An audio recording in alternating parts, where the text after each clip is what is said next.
Okay. Oh, Lucas's thing doesn't seem to appear. Well, no, I'm gonna summon Oh. him again. Hold on, I'm performing a ritual right now. From here. Yep, there he is. See, magic works. Yay, I spawned. Hello. Hey, welcome to everyone who is already with us and who is still joining us. It's our very first stream on Twitch and on YouTube. So we've been watching you and we're like, okay, we want to do that too. And of course, today we're taking you to another dangerous place. But fear not, we have our guide, our lead game designer, Brandon. He knows Oddsparks inside and out, so we're safe with him. And we have our gameplay engineer Lucas, who is in charge of all things defense, so we are protected from all sides.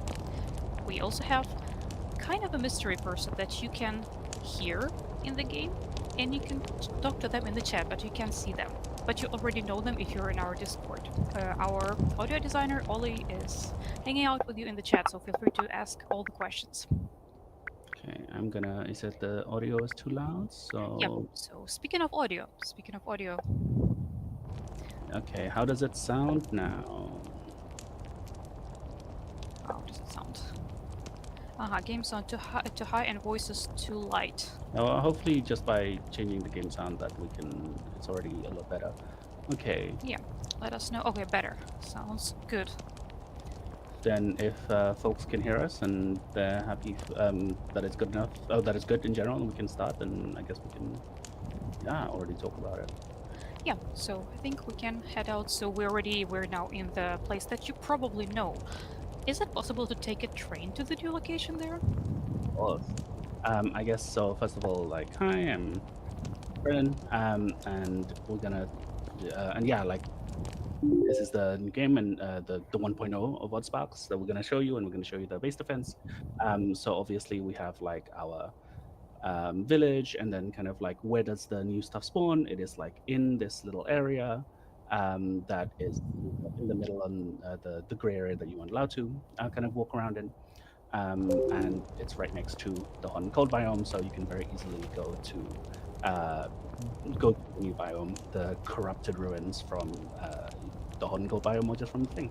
And yeah, just kind of showing off these new plushies, new decorations, and all of these things that are coming into the game that we weren't able to do last time, but we finally have like all of the hot and cold stuff in. So looking forward to people getting their hands on that. And what's this Spark statue that was already shown in the supporters pack that we already added in? We'll see, I guess, the actual new Spark in a moment. We'll go on. Yeah, the supporters pack, by the way, is the easiest way to tell us that you love us. Yes, shameless plug. Totally shameless. Sorry, not sorry.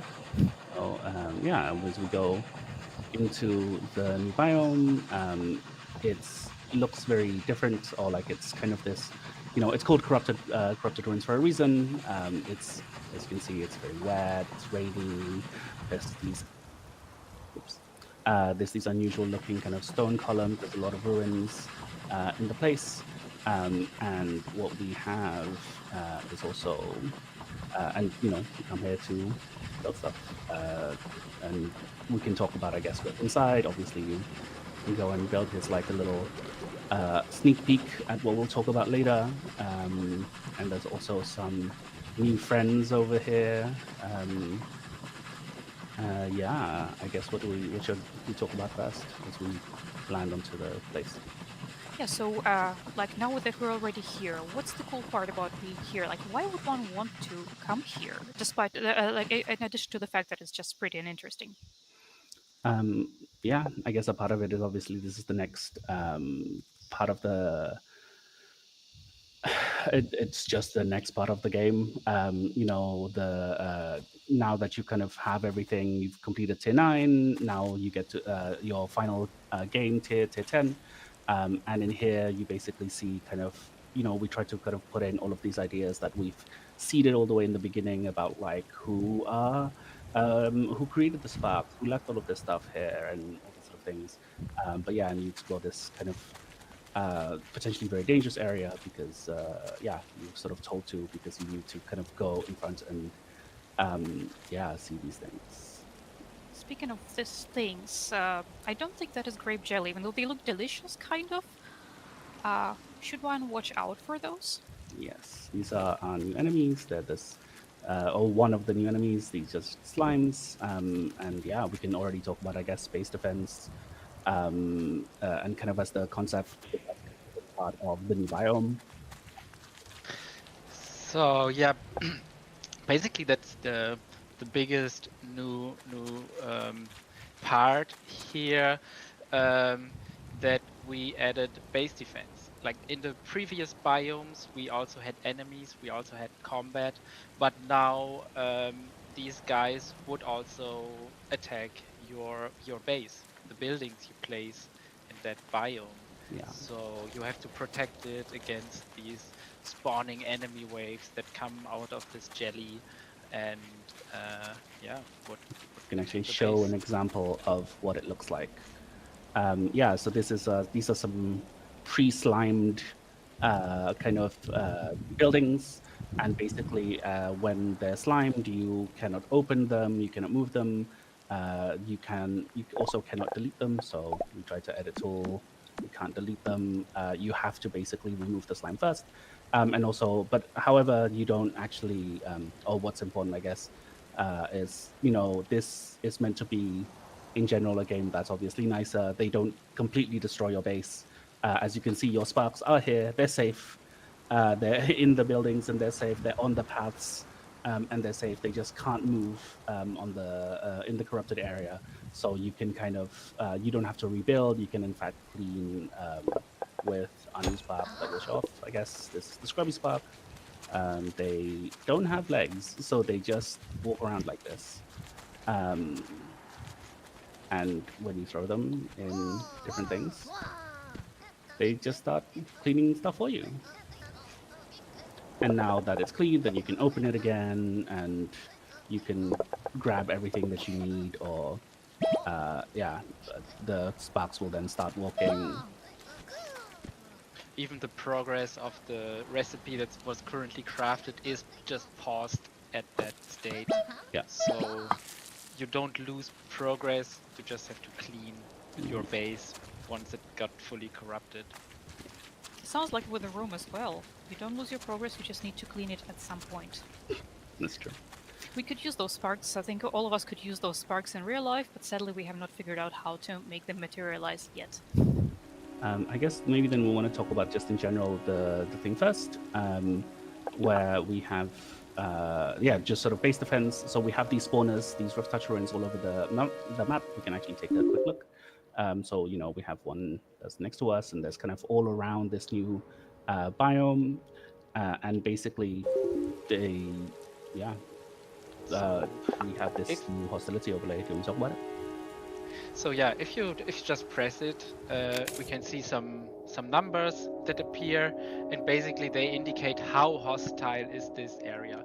So if you move a bit further away from the spawner, at some point there should appear some zeros, and also the border is always the biome. So the hostility against your buildings is always just constrained to the biome itself.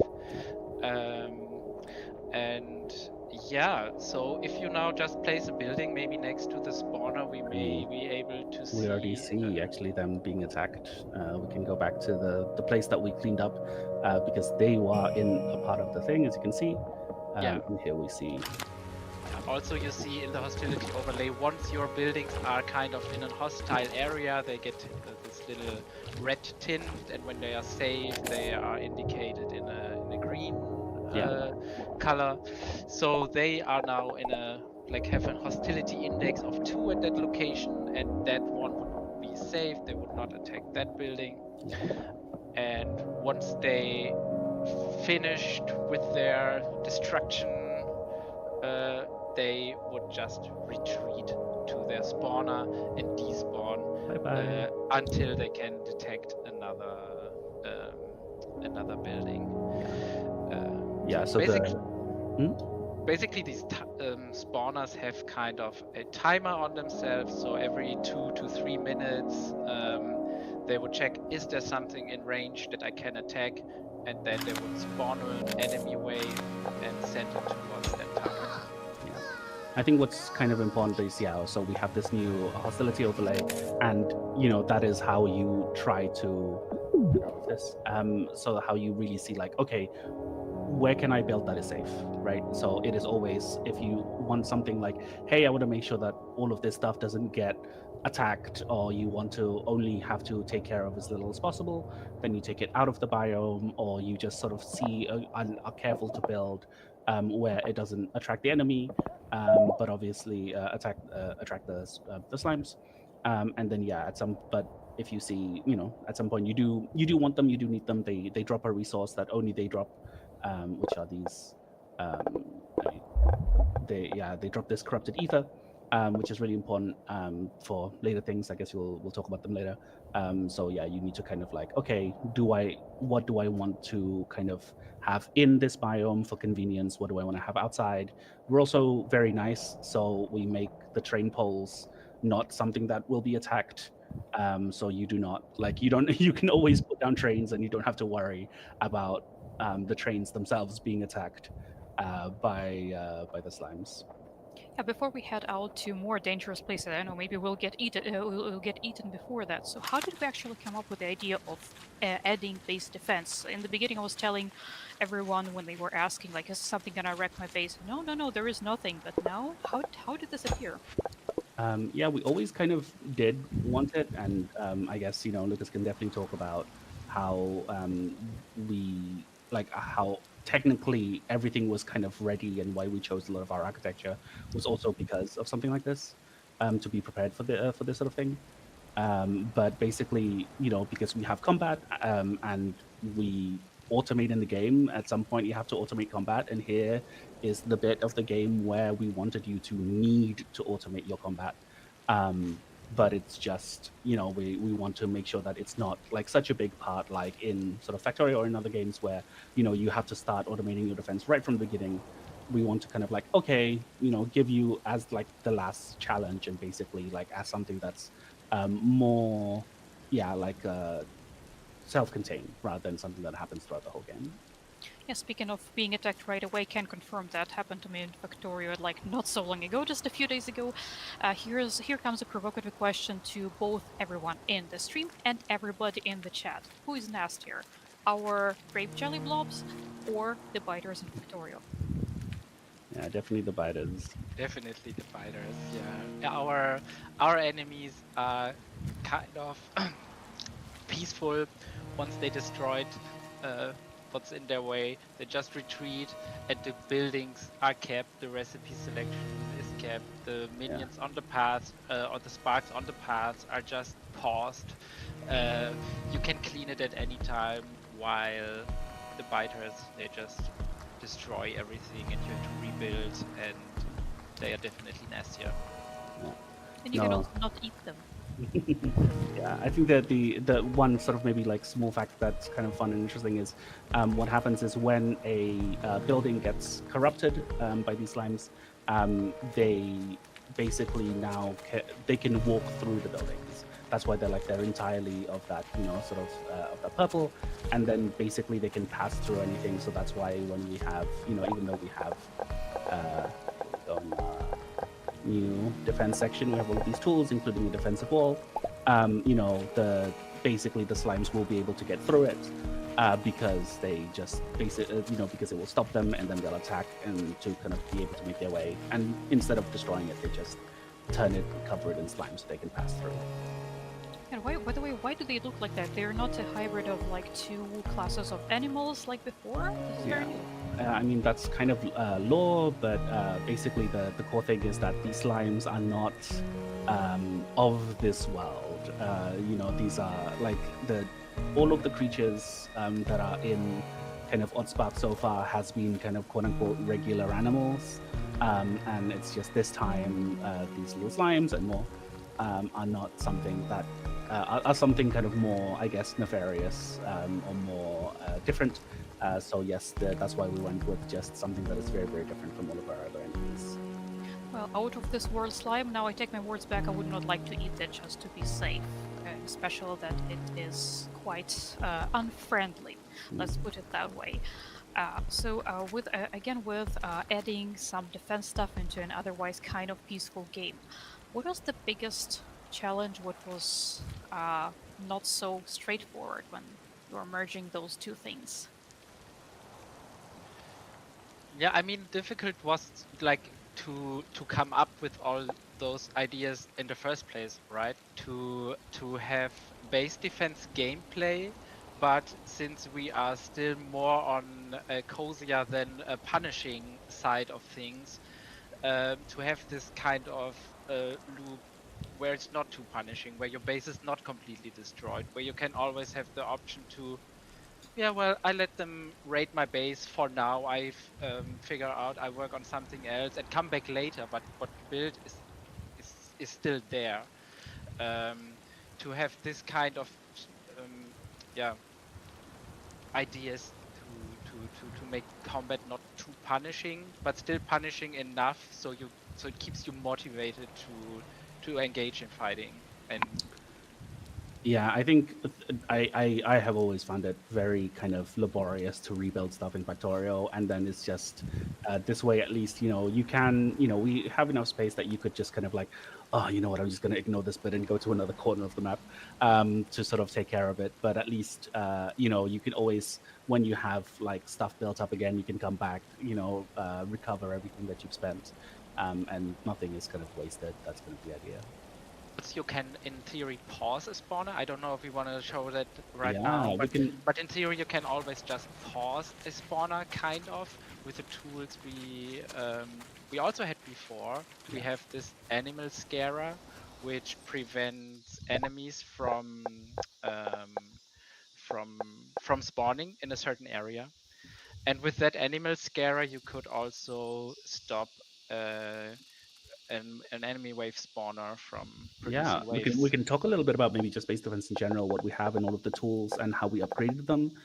So obviously we have our classic TM spark thrower, and that hasn't sort of changed much. But now with the animal scarer, we have tried to make it a little bit easier. So you get to immediately see where the actual spawners are for these things. So all of these are spawners for the field spunnies, and by placing them down, you can see they're asleep. They're not kind of acting. So the spunnies are still alive, but it means they won't come back. And we can and we also took that forward into this. We know, especially considering kind of world generation and it's all random, so it's kind of difficult. So you can also, as you can see here, just turn off this specific spawner. And it's also visible in our new hostility overlay that it's currently deactivated and sleeping. And you can see all of these numbers are now 0 because this is deactivated and the hostility level of this area is now 0. You won't be attacked. But if we delete, now it's back to 1. So you can sort of choose, how much you want to kind of be attacked, basically, or you have a little bit more sort of you have some control over it, right? Like you have control, because I guess the important thing to know about base defense is, with this hostility level, it will rise. And that's where you get like the bigger slimes and all of the different enemies. We can very, very quickly kind of rush over to the main base. And as you can see here, this has um, a level of 2. The numbers themselves, they just basically tell you that how dangerous it is, but you want to sort of go into the thing and sort of see like, okay, the hostility is much more hostile than the other sort of spawner. And you can also see like what is actually happening. So it's currently gathering strength. So we can like actually see, so more and more enemies are going to be spawned from there, So including no, the new bigger wave guy. is actually, yeah, new wave is prepared. And then at some point it's going to attack, but it's attacking this other base that I've set up that we'll maybe talk about and show later. Generally about the hostility level, how that works, to just throw that in real quick, is the more enemies you kill from those waves, the more the hostility level grows.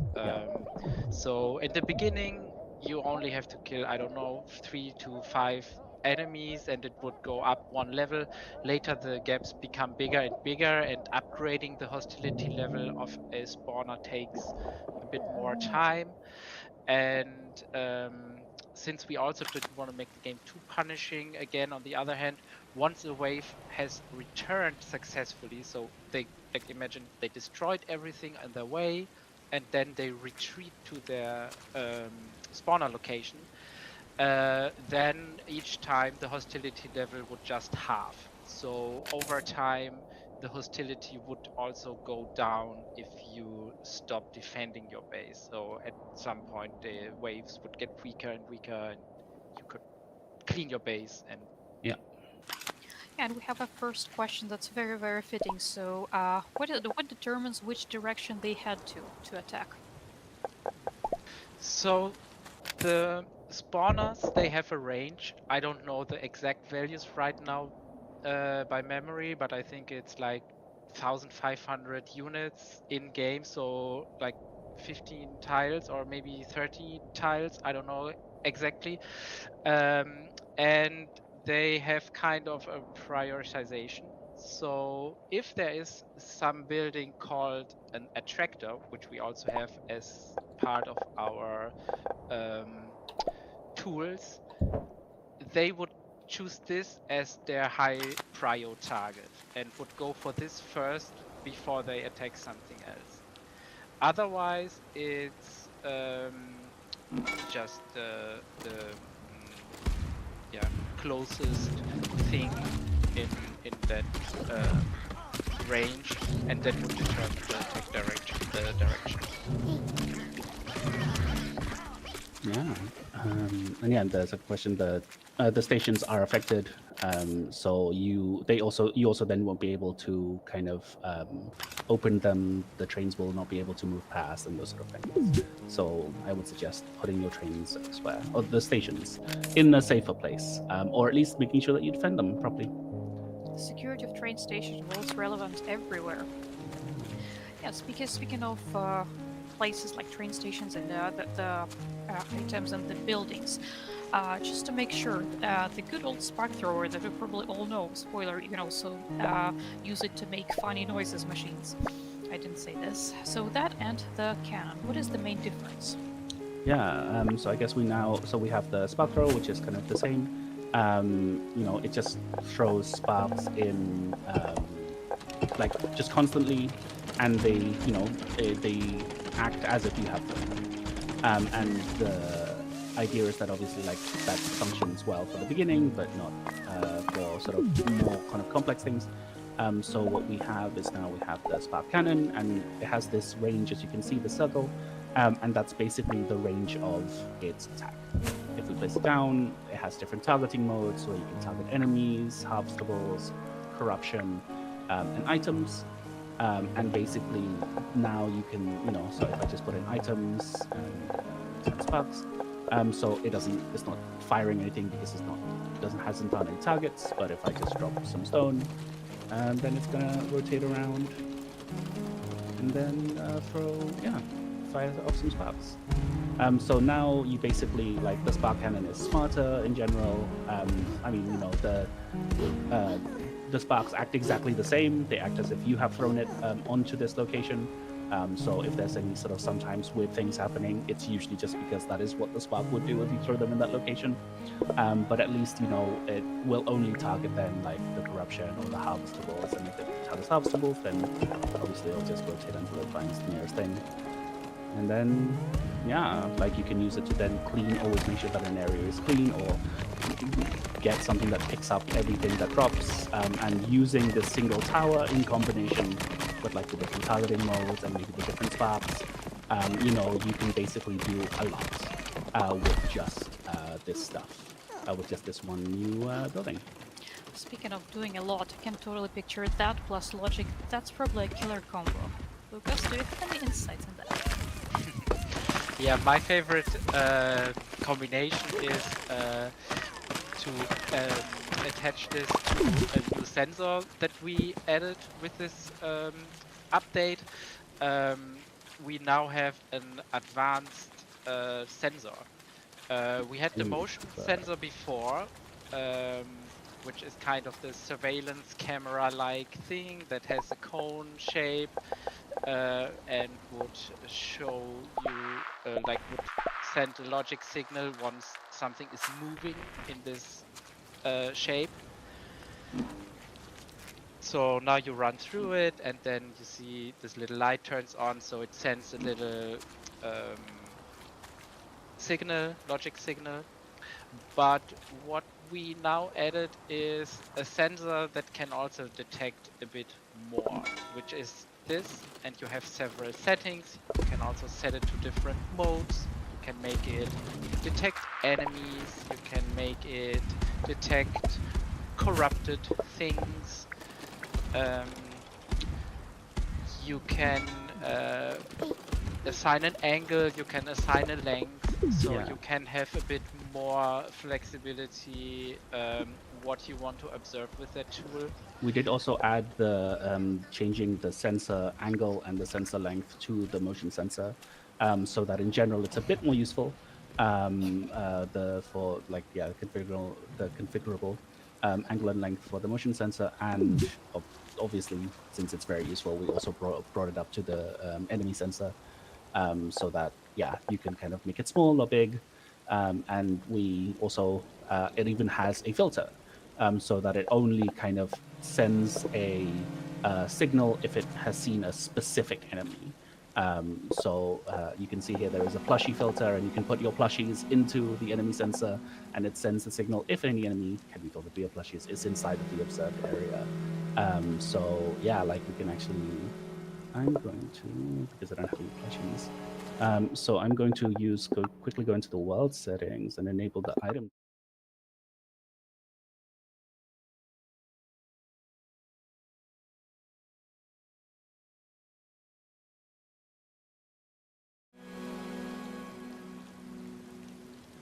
So the forbidden area.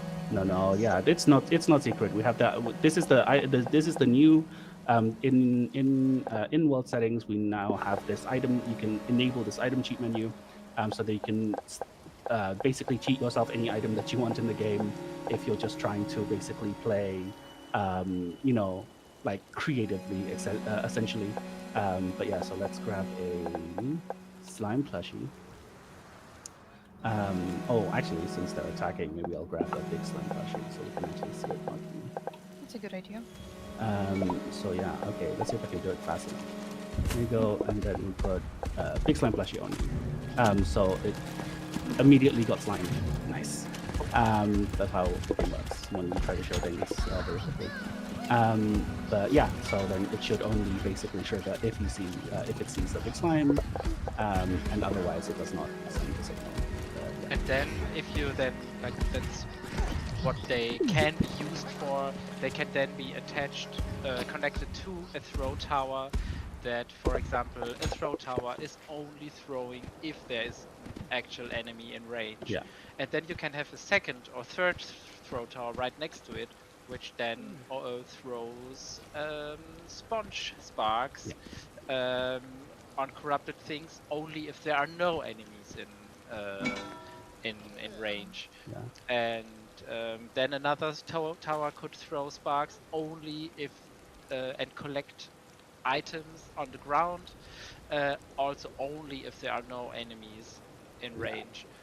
Yeah, so yeah, for example, this setup that I have these 3 spark cannons that have the crashy sparks. That's why they're also there as the guy who's actually as the equipped spark there. And then 1 spark here, and they're all targeting enemies. And then I have here the rocky sparks that's just targeting items. They're just there to pick up items. And then the new sparks, scrubby sparks. It's only throwing when they have corruption, but what's important is that I don't want them to be thrown in the middle of combat. So this thing is actually making sure, and like, is there corruption?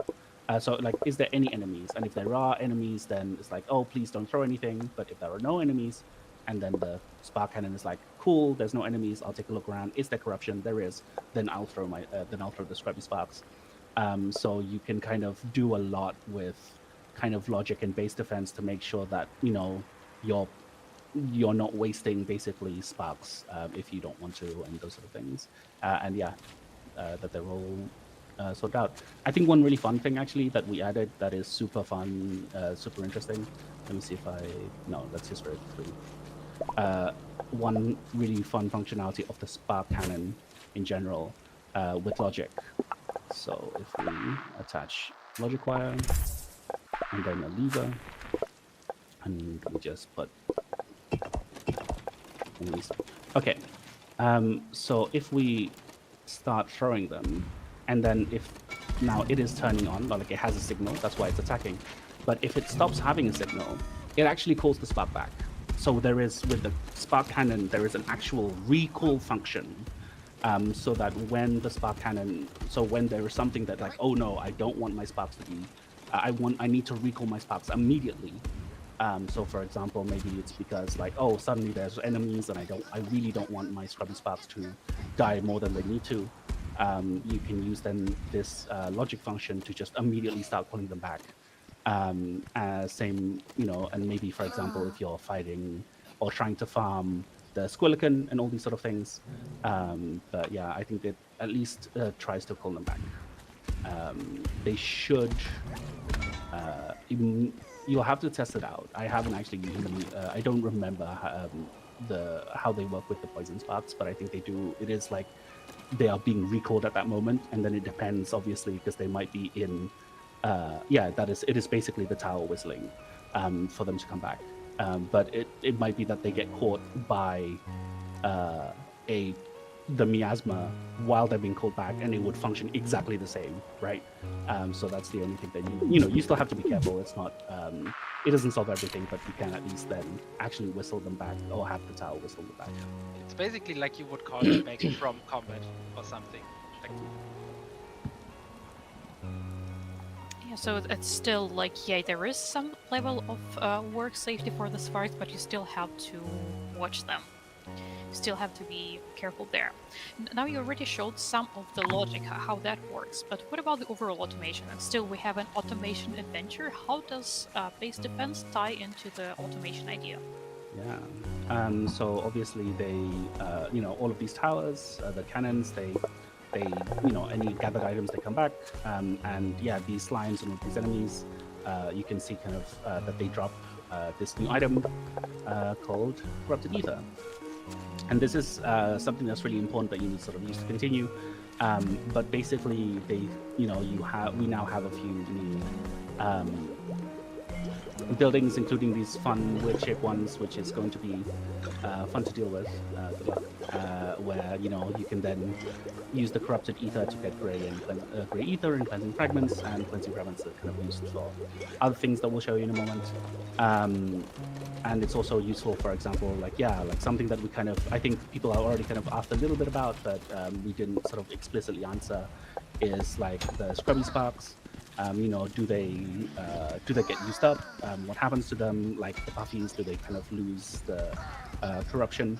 And so what happens is that they do at some point need to be cleaned. So they'll end up, like a regular sponge.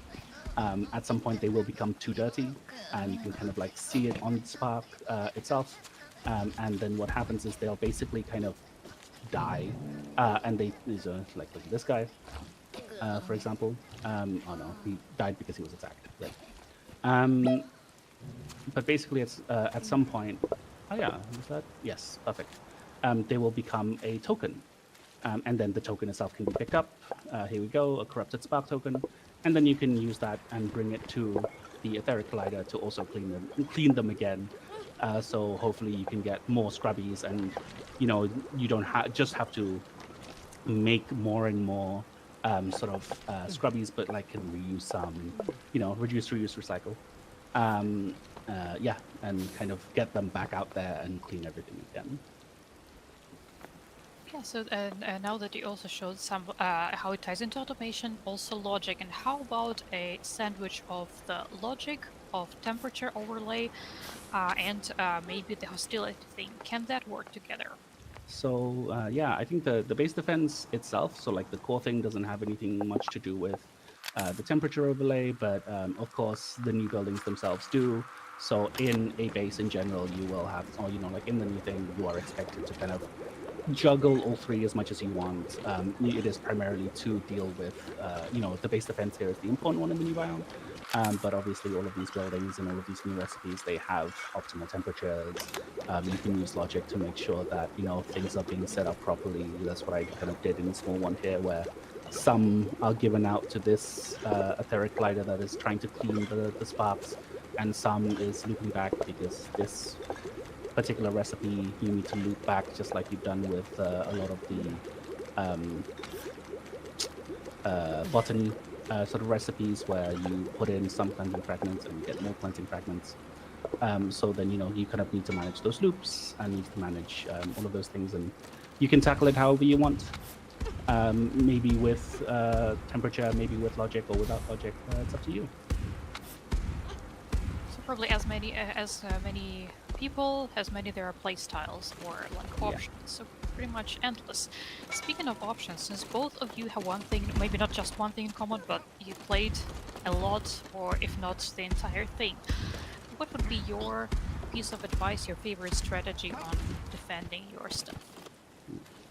For me, it's pretty much what Brandon already set up there. Have one tower for one or two towers, maybe with different spark types to attack incoming waves.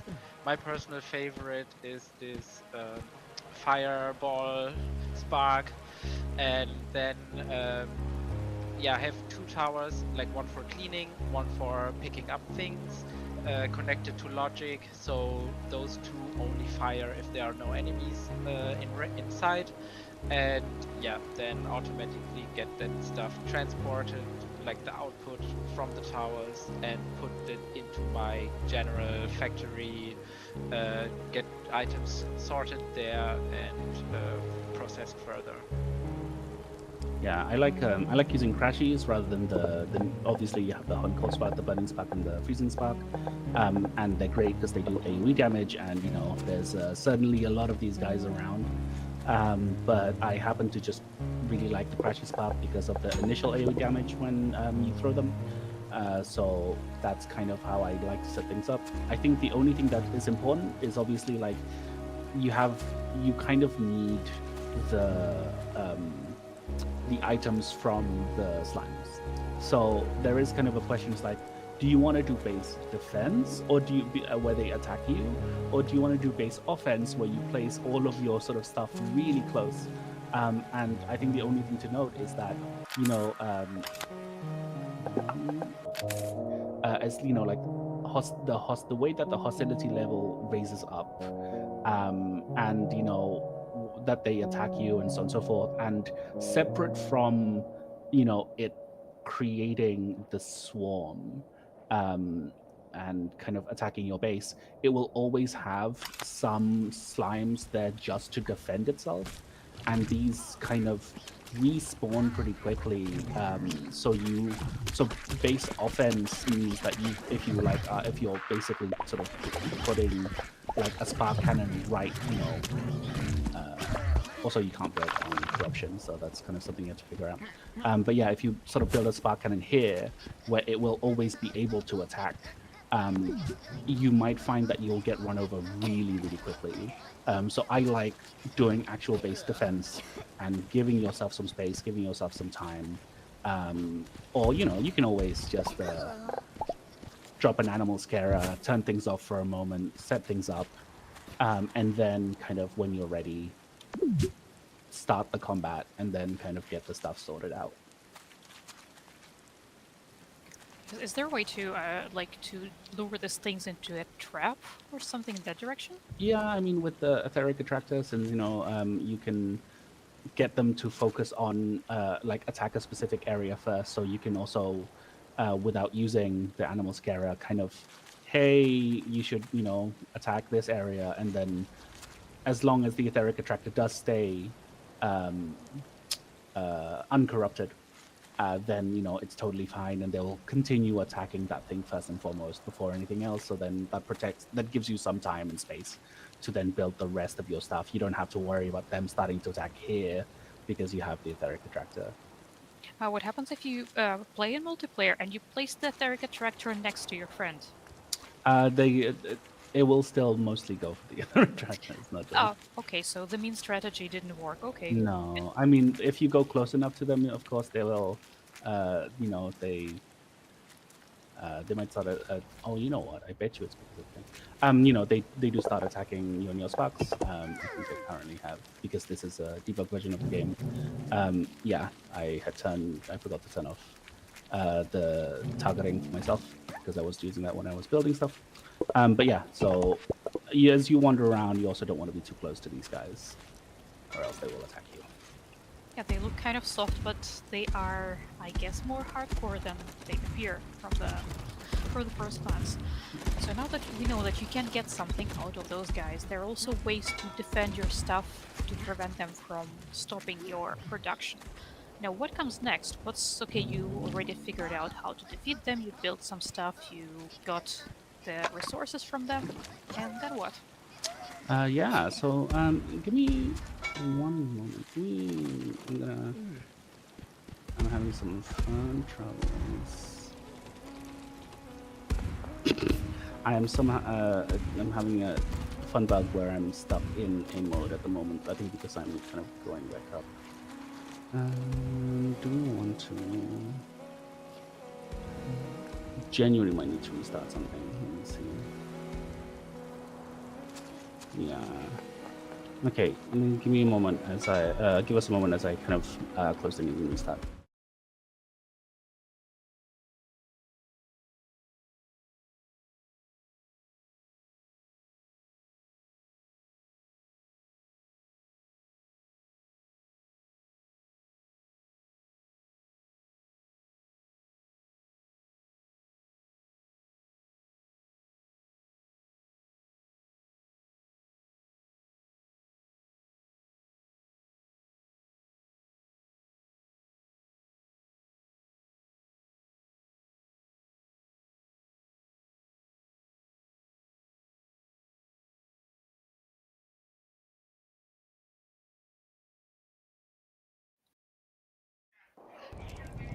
And we are back.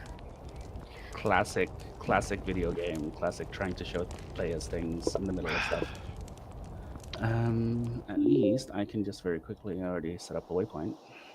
The classic stuff is always good, even if it's the classic Yeah. error. We can actually show. I mean, we now also have this map view, so you can see all of your waypoints and go very quickly to it, and then you can click it. So that's nice. Yeah. What? So what's next after this? Like, you've already gone all of your stuff. What do we want to go to? Where do we want to go next?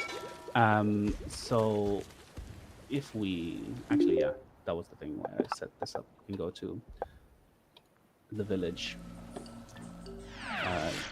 And we have this new machine range 10, so that's kind of the final thing, and it unlocks the etheric converter, whatever that is. So we're gonna unlock it. There we go. And there's something that's changing. So you can find out more. You can kind of talk to we have sort of like the beginning of the end quest. So, and it's gonna kind of point you towards the door that some people may have already seen before. So, easy peasy, going quickly. So we're gonna show you a little bit about the etheric converter and what it needs. So, in the map, you can see, there you go. It's already, I mean, we can see it, obviously, because I've already explored everything. But if we go towards that direction, you can see a big ancient ruins entrance, and it says to go through. But if we click it right now, unfortunately, there's something happening. There's kind of quarantine functions, generators offline, and you need to feed the generators cleansing fragments to generate power. So now you have a request to use an ancient generator to power the ancient ruins entrance, and these are these little guys that you these ancient shrines that you sort of saw. That it looks very, very different to all of the shrines in the rest of the game, and that's because when you open them, they're actually the ancient generators, and they can be used to fuel something called subsurface ether, and they require cleansing fragments. So this is what you need to do. You need to sort of fill these ancient generators, and of course also defend them, because depending on where they are, the the slimes might also be very interested in kind of stopping you. But if we then just very quickly fill it up, because I've already prepared for this.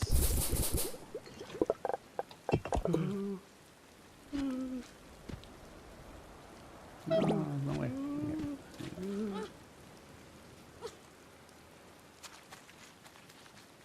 And now, when they start feeding the generators, something will happen.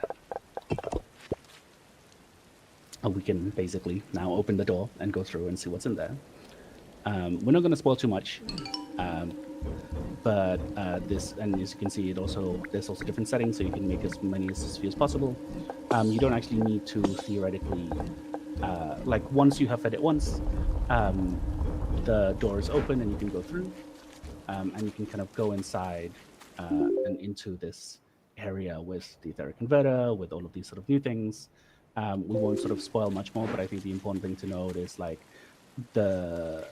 this end challenge that is kind of inside of this cave area that is completely new is kind of blocked off from the rest of the map. And you really need to what we wanted to do is, so, you have learned you have played this game for let's say minimum 50 hours, if not more. And you've kind of built everything in all of this area, and you have learned so much about how to kind of manage the game and how to create kind of this thing. And now you're sort of brought to okay, we need to make this one new thing that is very special that's inside, but also manage that with the outside, because basically you actually cannot bring items in and out.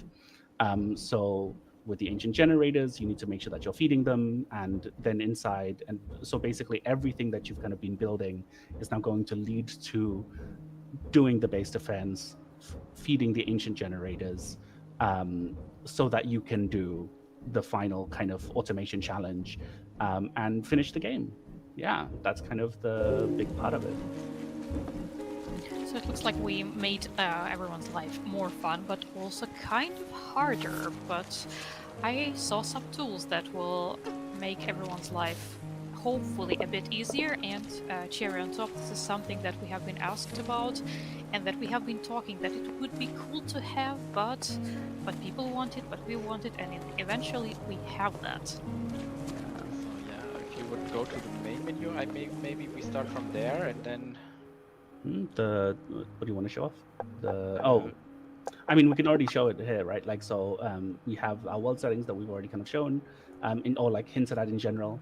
And I think something that, or maybe if you've noticed that, hey, I've been able to build everything, that's because there's a construction cost multiplier, and you can set it to 0, so all buildings are free. And I've been building things without it. That's why you haven't seen any cost for any buildings.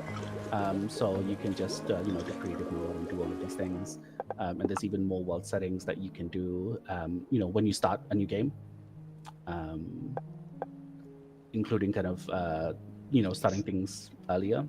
And skipping tiers is also an available option, to just skip the intro or start from the mountains progression, and then you have all the quests and progression unlocked up to that point. Yeah.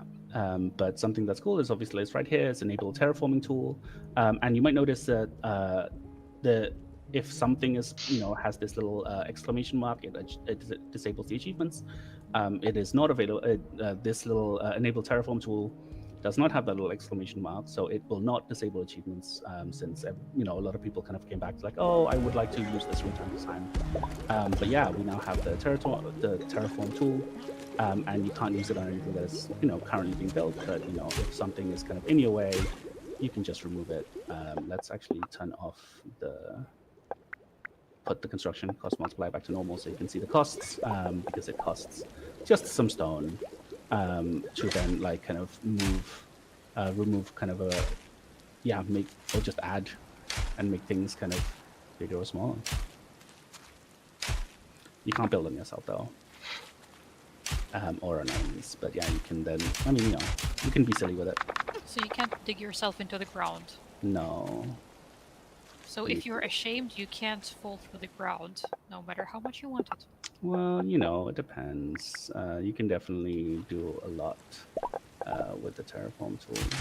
Definitely built very high stairs. I tried it. What was your record? I'm not sure. Clouds. I saw clouds. Wow. Yeah. I wonder who beats your record. Probably on our Discord. I mean, someone will. We tried to. We gave it so that you could. It's still relevant all the way up in the mountains, and we gave you a little lot. Obviously, there is a limit at some point because it's also so you can't go all the way there. But like and then we can put that extendable ladder to very good use. And kind of stand at the top. Unfortunately, there is a lot of clouds, so you can't see much, but you can stand at the top and see your empire of clouds. Now that is good social media post material. I'll just That's hide. Oh. But are the creatures gonna get you if you hide like that? I mean, it depends if they can kind of pathfind all the way there. But yes, I guess so. And it's kind of there's something that's up and down, but yeah, you can build yourself really awkward things. I mean, like you probably, I'm sure players have seen already that like sometimes enemies will use ladders and all of the things that they have access to sometimes to go up and down things. So yeah. Well, there is some kind of evolution happening apparently, but without us interfering with that. Which is... Yeah. Does it? Sorry, I just saw the question. Does it merge with existing terrain? Yeah, I mean, like that is, you can just add to existing terrain. I think the only thing that it says here, like you can permanently, if you remove ramps, then they're permanently removed. But yeah, definitely you just can add. You can basically build on almost anything. Yeah, and just basically add whatever you want. So you can build on almost anything, but there is still some stuff you can't. Yeah, I mean, I think it's the main thing is just like, for example, the lakes, you can't really terraform them, but otherwise you can definitely fix any kind of edges. I think the only thing that's also important is like we only give you a tool to do like this one at a time. Because we mostly see it as like, oh man, the world generation is being a little bit too annoying, or we give you this tool so that you can kind of do those things. But since we already were talking about world generation and world settings, you can, if you really want, give yourself a flat world, and we'll skip the trail.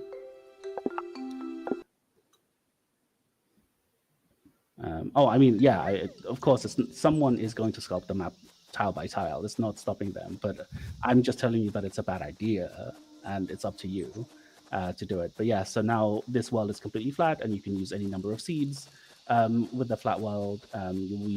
It changes some of the quests. So there's some things that like, oh, you should build X or Y. It doesn't have that anymore, or it's already pre-filled. But we can go all the way up to the mountains to just see how weird it looks when you have a flat world.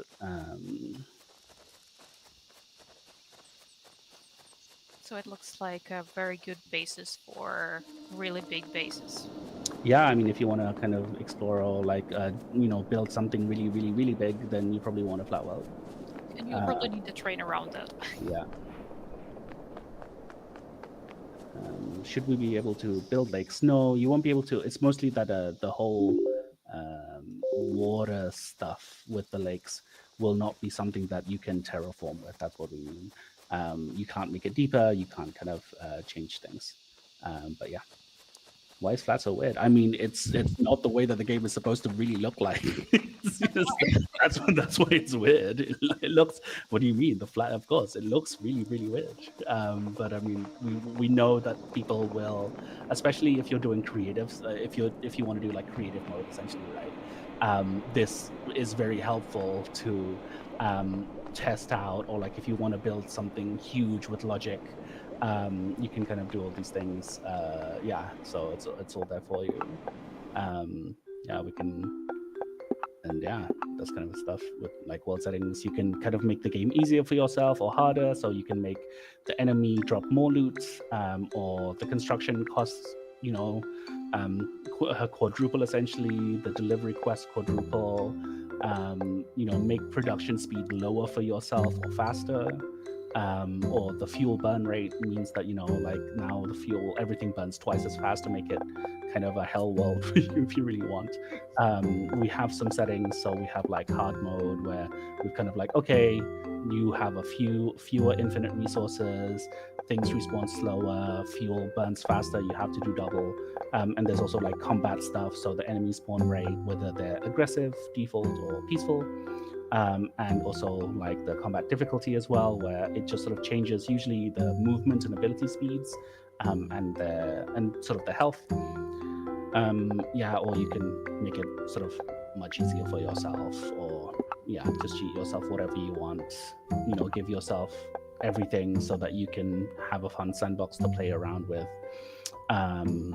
Or if you want kind of more of like a Factorio style experience, you can kind of do automation focus so that you start with all of the build tools, all of the path add-ons, kind of magical storage, so the supply chest and all of that stuff, and the ancient replicas, basically like completely from the beginning, so that you can like you have much less sort of, so you get all of your tools right from the beginning, right? Like that, which is what happens with a lot of games. And here we go, and like, and so now the compressor, the delivery chest, they cost sort of just the words. They just cost the ether shard, so you can do them much earlier. That's kind of the idea, or the ancient foundations and the supports replica. So now you don't have to like, oh, I need to build my Spark workstation in these locations, and I want to. It's like, okay, well, here's the way that you can kind of get them much earlier, but obviously still feels kind of fair. But you can, yeah, already start with them, so you can rush through the beginning as fast as you can, with kind of the tools that you kind of have starting from sort of mid game. That's quite a range of tools to actually get creative, and I can't wait to see what the people in our Discord come up with, and also on socials, because that's I've seen some incredible stuff there. If you haven't seen it yet in our Discord, I highly recommend joining that to see, also to get some inspos. This is the stuff I didn't know was possible in Oddsparks, and since again we are all playing longer, more or less, as part of work. I have a question for both of you again. Out of these new tools, what is a personal favorite of yours? Oh, that's hard. Like just, or in world settings in general, you mean? I think I mean, obviously, like to play the game a lot and kind of test through everything, the item cheat menu is very useful. And there's also God mode, so that players cannot be damaged. So now you have a lot of the tools that we have, that, like that we as developers normally have, basically, like, having God mode and so on and so forth. But I don't think I have any kind of specific kind of favorite ones, especially in the world settings. I think I kind of like the default experience, and try to play that a lot. But obviously, unlocking all of the stuff like the character customizations and decorations early, so then you can just like play around and make your base look nicer, is kind of fun. But yeah, For me, it's definitely just skipping progression for testing purposes. So skip tier 9 and infinite resources and yeah. God mode and whatever and Mhm. go. So that's usually what I do. Yeah. 30 times a day. Are you the type of player that goes right into, like, headfirst into automation? You mean like Like with the like head start Yeah. skills. Like right straight to the automation, you can't wait to get into there. no, if I would play personally, I would keep it slow. I would experiment a lot. Maybe not even head start into automation. So if I play privately, I just keep things very slow. Like, but professionally, I have to skip a lot and need head start a lot. Yeah. Yeah, that's then it's there's you can clearly see that it's kind of different that we play as work and we play as players. But can sure assure you that we do both the entire team. Yeah.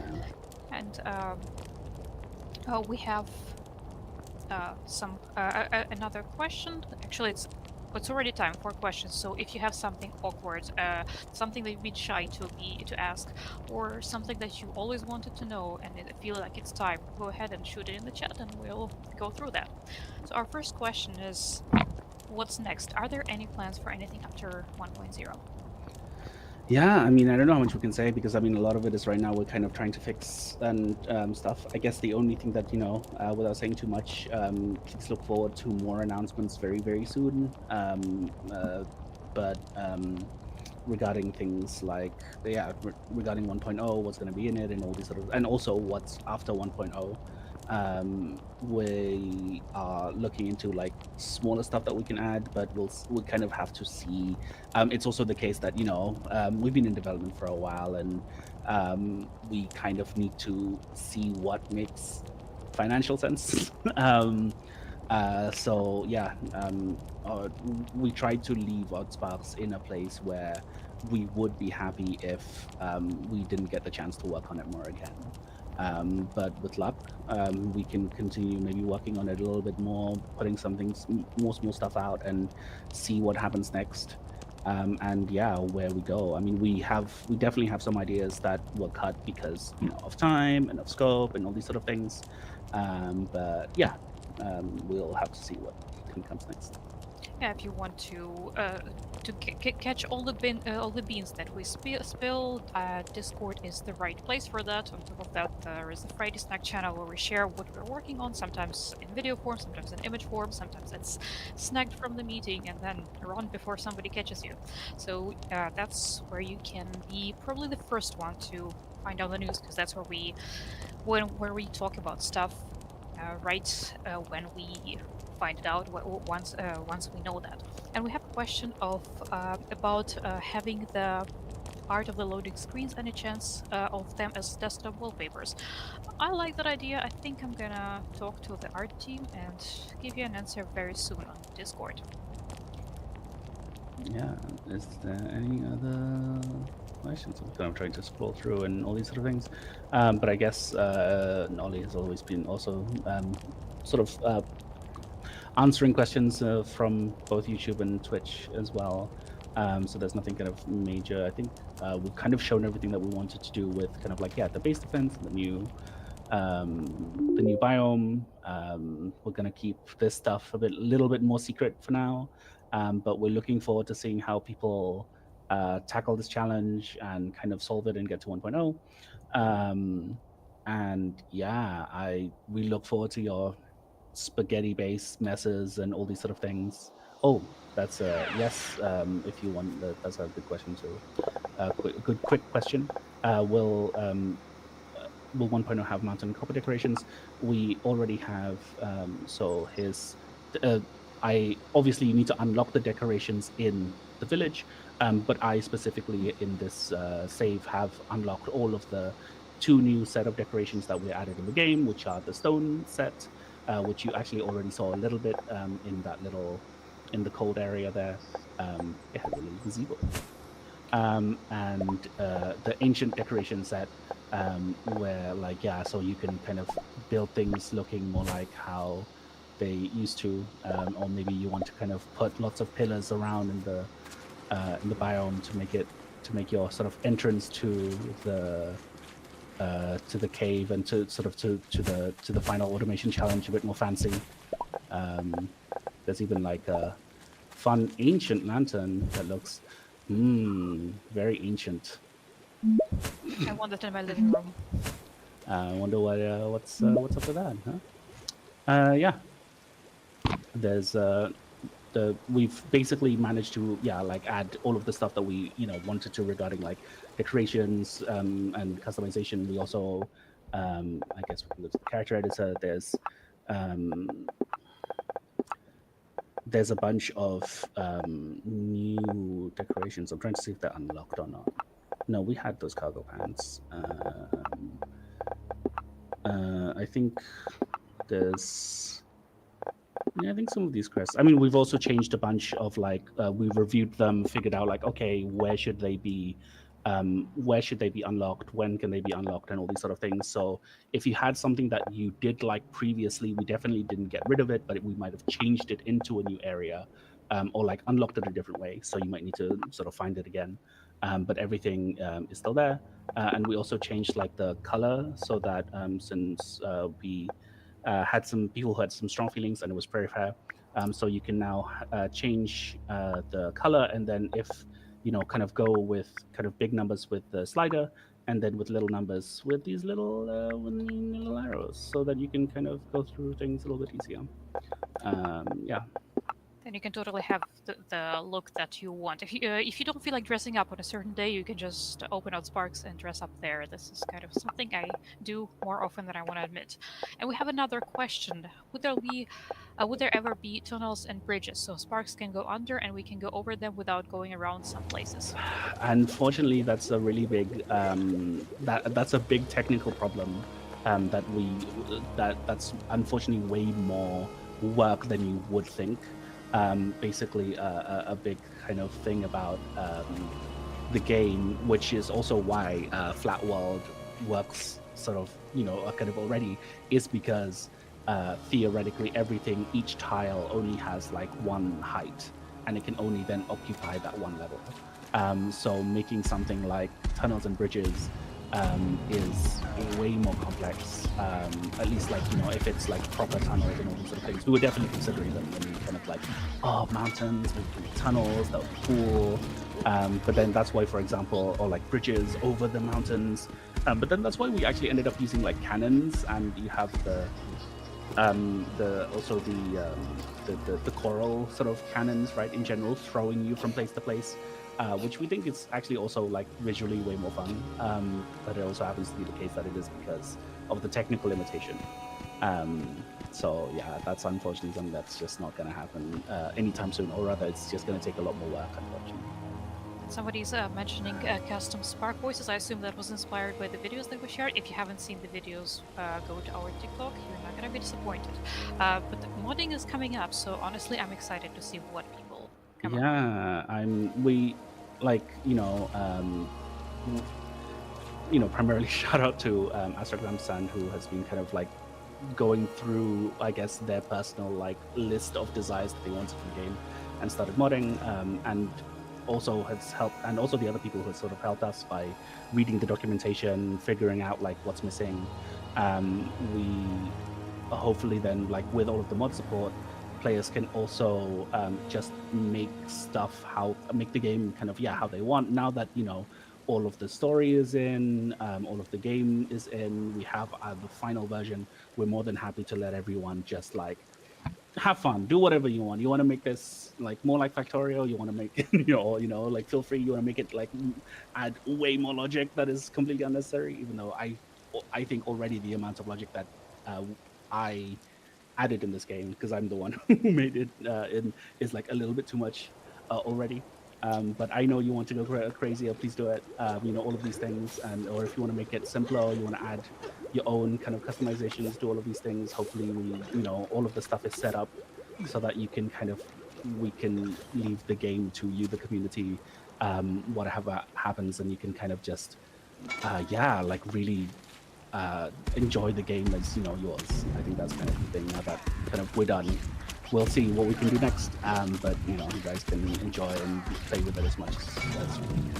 So that was you who added all the logic, and I was all the time thinking on the programming team. Now I know. Someone has to come up with all the ideas, right? And somebody has to implement them. Yeah. Yeah, I guess it's been an hour and Yeah. 15 minutes. I think that's kind of good. If there's any questions, please feel free to feel free to then go to Discord and go to the Ask the Devs channel. And the devs Um, reply. yeah, we try to as much as we can. Yeah, we cannot say right now. We cannot say anything about release dates and all these sort of things or what's happening in the future. But I think the only thing I can say is please, we are. It is very soon. Everything's on. What's the word? Everything's on schedule. This, like this is kind of the part where, like, yes, we haven't said anything about like when 1.0 has been released and all these sort of things, but that's because it is the state of no news is good news. Everything's fine, and we're really looking forward to kind of showing, like doing the big announcement. So please look forward to it. It's like trains and Oddsparks on time. Not like real life trains, but Oddsparks trains. That's an important nuance. Yeah. And we on schedule show the show the backlog. You mean our gaming backlog, right? That we were focused on making Oddsparks, and we are very behind on our own gaming schedule. Yeah, let's talk about what we play. Also in the game channel, we have a channel to discuss all kinds of stuff in our Discord. And of course, you can ask us anything if you come up with some question after the stream. If you rewatch it and you want to clarify something, we're looking forward to seeing it in Ask the Devs. Yeah. Then yeah, please have a wonderful rest of your day. Tell your friends about us if you think it is cool. Hopefully we can kind of maybe also do more streams and we'll see what happens next. And we hope you enjoy continue playing and enjoy telling people about Oddsparks. Bye.